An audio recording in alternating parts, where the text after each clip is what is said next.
We came back to the United States, and I had 2 young children.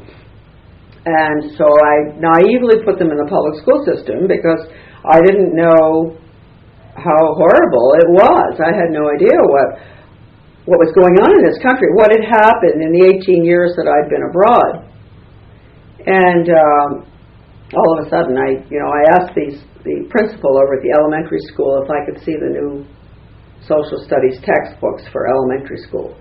And he gave me the teacher's manual, which was the biggest mistake he ever made. But anyway, in this particular issue, it's terribly important because this went out to all the guidance counselors across the country.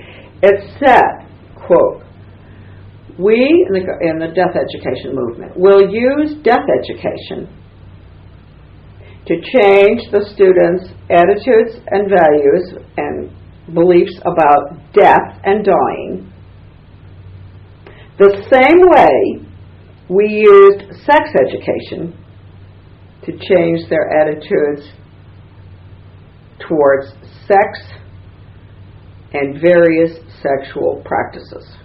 The superintendent called me the next day and he said, "Charlotte, this is the change agent superintendent out of Harvard, would you mind if we put in a program in decision making?"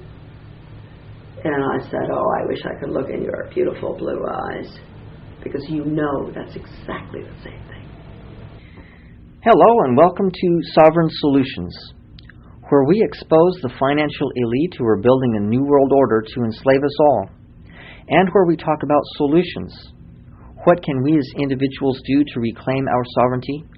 And what can we as a people do to reclaim our republic so that we may establish peace, prosperity, liberty, and justice for all, as our founding fathers intended?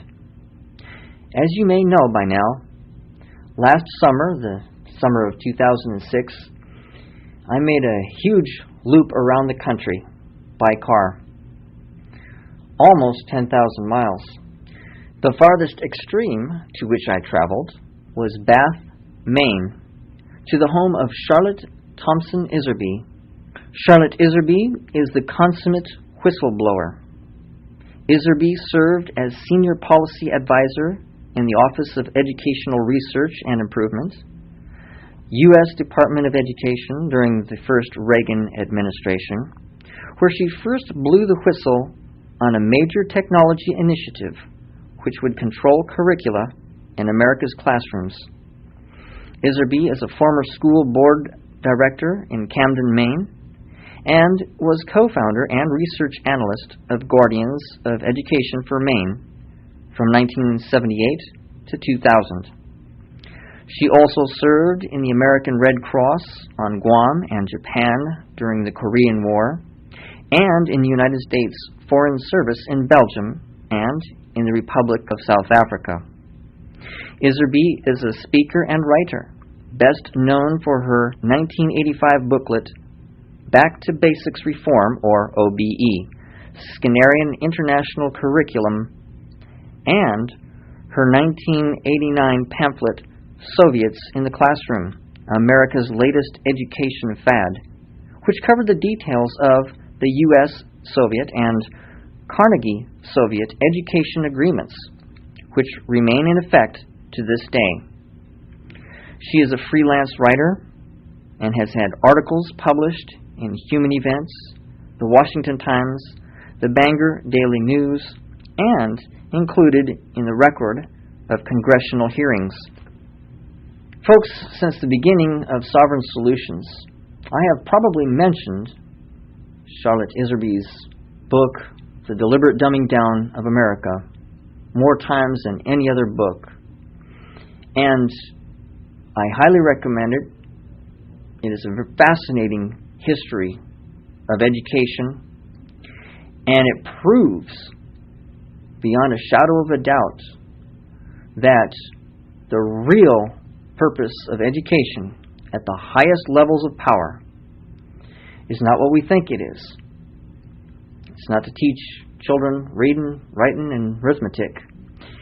It is to destroy our heritage and destroy our culture and deliberately dumb us down, turning us into good corporate slaves. Folks, when it comes to exposing the power elite and what they're really up to, what their objectives really are, there is no better interview that I've done to that end. So you're not going to want to miss the next hour of Charlotte Thomson Iserbyt. Well, Charlotte, thank you so much for having me as a guest in your home and for being here with Sovereign Solutions. Now, to begin with, why don't you tell us about how you discovered what you've discovered? That's a very good place to start because I guess everybody has to start there. You know, why do so many of us spend our lives once we find out what's really going on in the world? We spend our whole life trying to help other people understand so that future generations will live in freedom and prosperity and be allowed to think, speak, act according to their own conscience, right? My journey started probably, I was a Foreign Service girl. I spent 18 years abroad. First of all, working for the American Red Cross in Korea. Not in Korea, during the Korean War. I was meant to go to Korea, but I didn't. I was stationed on the island of Guam and in Japan. And then I came back on a freighter, French freighter, third class. That was fascinating. All the misconceptions I had about Joseph McCarthy being a rabble-rouser, etc., when he discussed communist infiltration in our government, were dissolved, diluted, went down the tubes when I sat next to people from North Vietnam and China who had just gotten out of the communist countries. And I listened to them. I speak French, so they spoke French. I was able to understand what was going on in communist countries, and that actually there was something that we should be worried about, very, very worried about. And that was my first little bit of awakening. And then I came back to the United States, and I was back for about 6 months, and I joined the Foreign Service. I went into the United States Department of State, and I worked, I was an administrative assistant to ambassadors abroad. The first one was in South Africa, and the second one was Douglas MacArthur. The second, the general's nephew in Brussels, and that's where I met my husband, in Brussels. And I remember very definitely there were certain, signs along the way that I noticed, and I thought, what's going on here with American foreign policy?